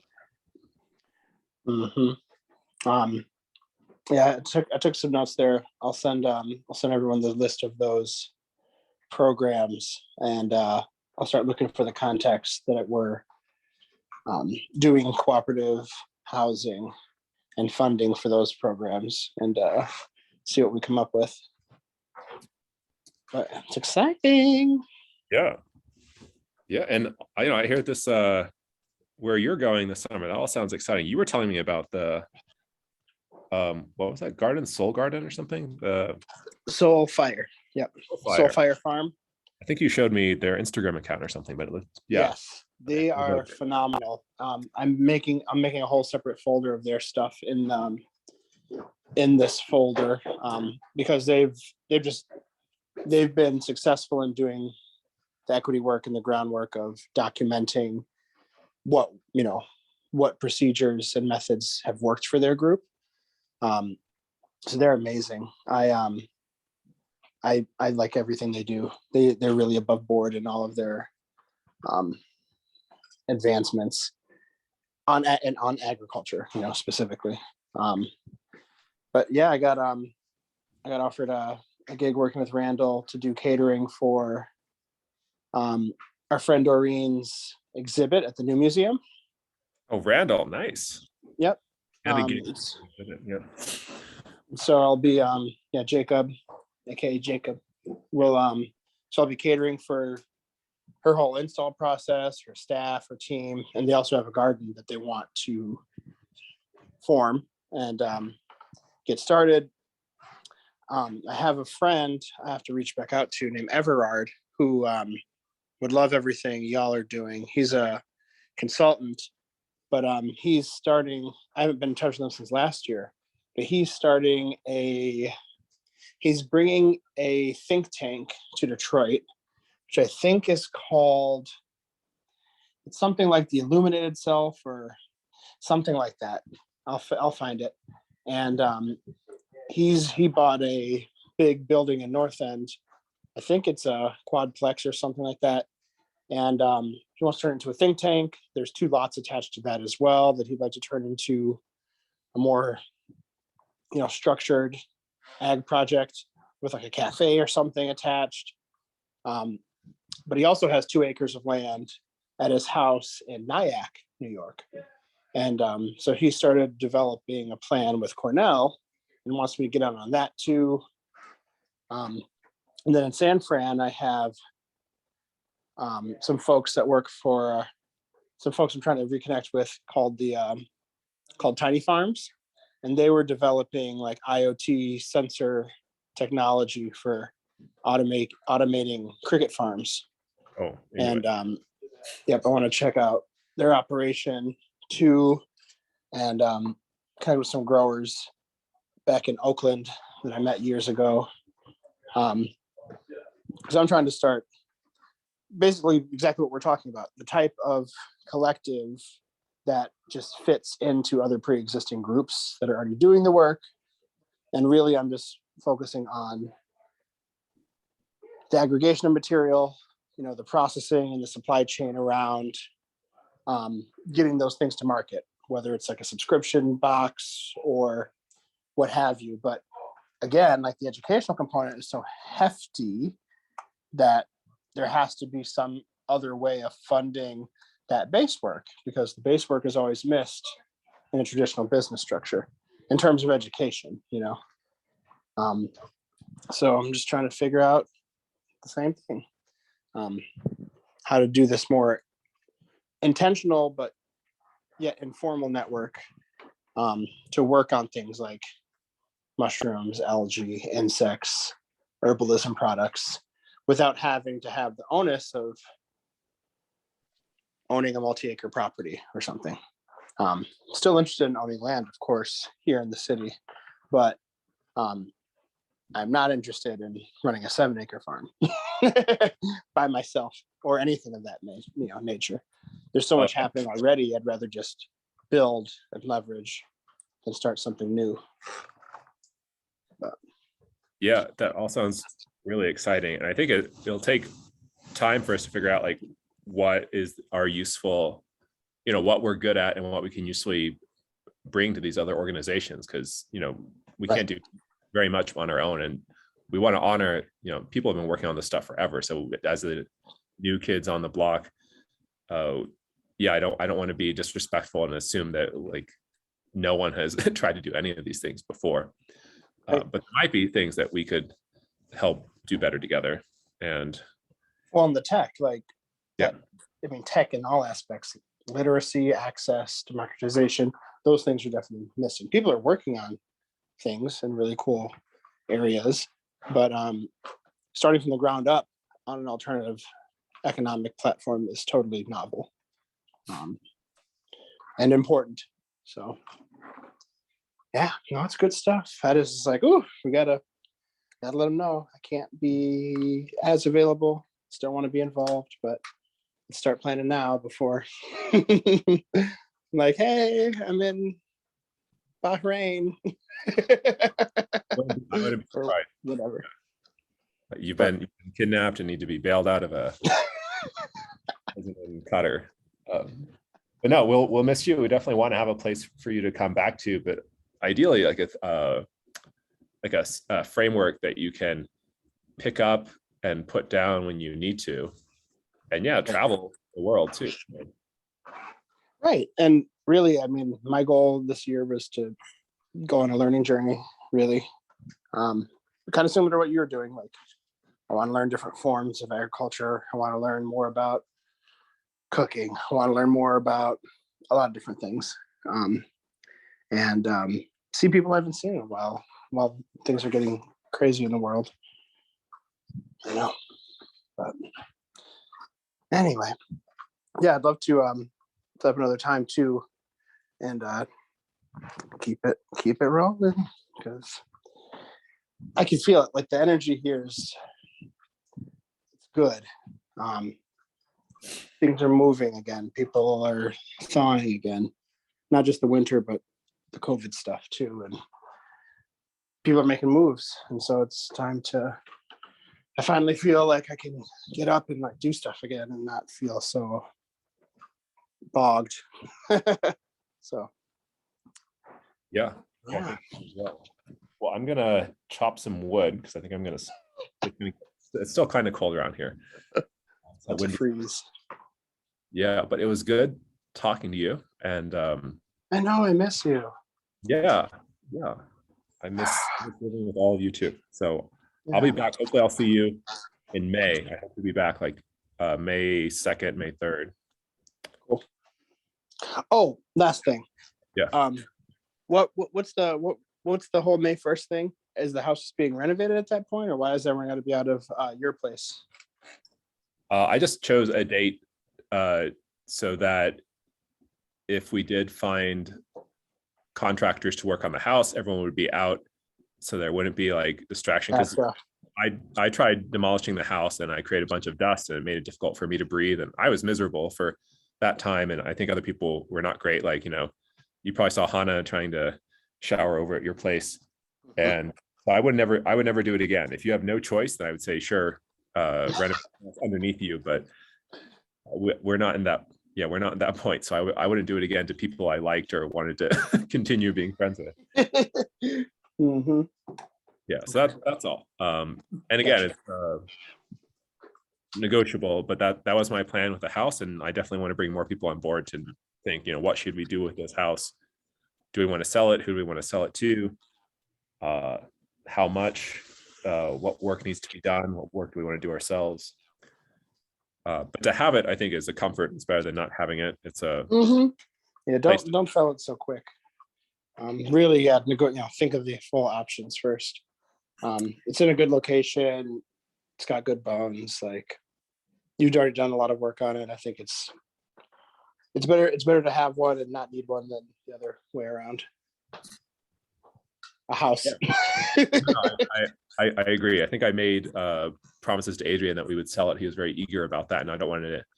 I hate disappointing, but if he were open to, I think he just wants to see some progress made, and if the organization will help maintain it, like it could be the grow house, it could be where the farmers live, because there's some plots of land around here, and what Kareem was saying is correct. Like, sometimes you're not in the mood for 50 farmers to be cleaning vegetables in your kitchen when you come home, unless the point of the house is for cleaning vegetables.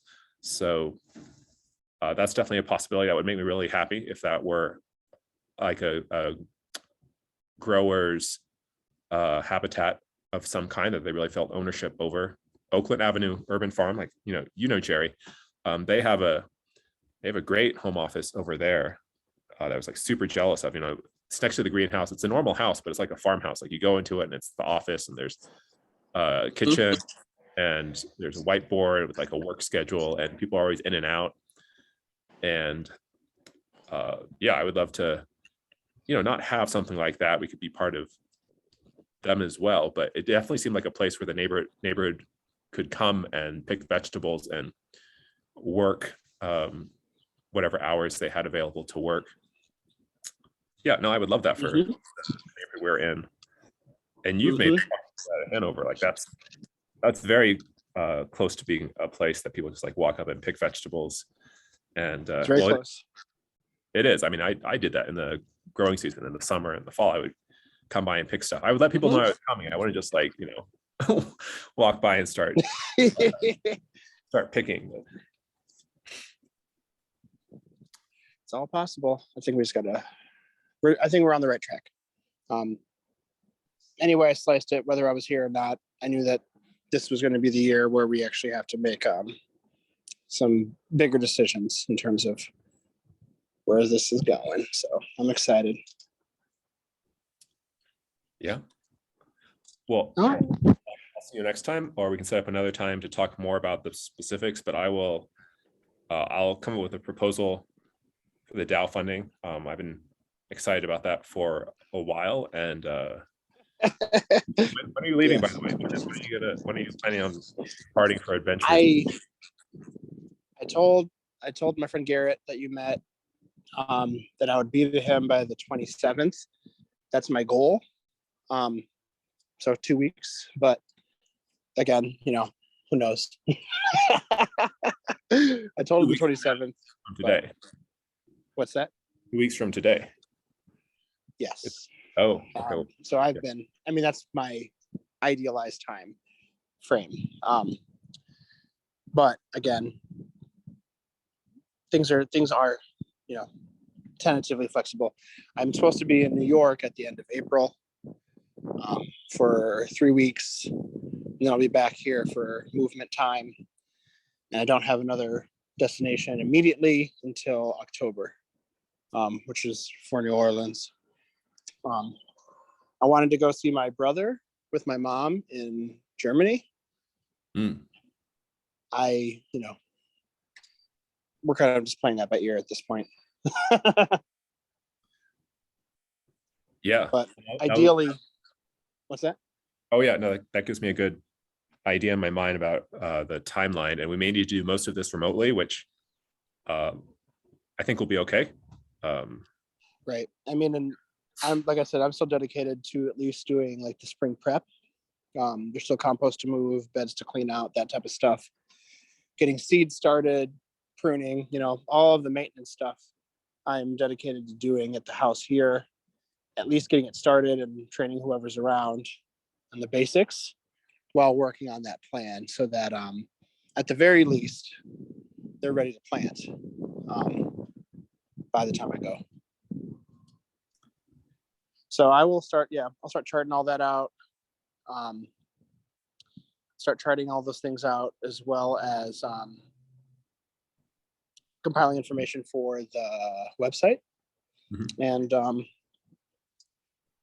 we'll make a plan. Yeah, please do. And I'll start tracking hours too, just to keep on top of that. oh yeah, please do. I'll show you where Adrian and I have been keeping ours, and I'll for today I'll show you ours, and you can start a work log, and then Okay. find people that you think would be good farm directors in your absence. And I don't know if we can fund everything that we would like to at the level we would like to, but we do want to start a backlog. We want to have a priority that's everyone has input on, like people from the community, so that if we can't get to it soon, it's definitely like we commit to getting to it later. Like people, wait their turn and they know that it's coming.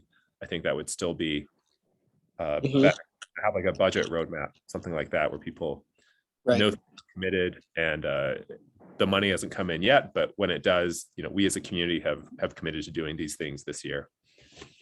Right. Yeah, he's about to roll. Yeah. Yes.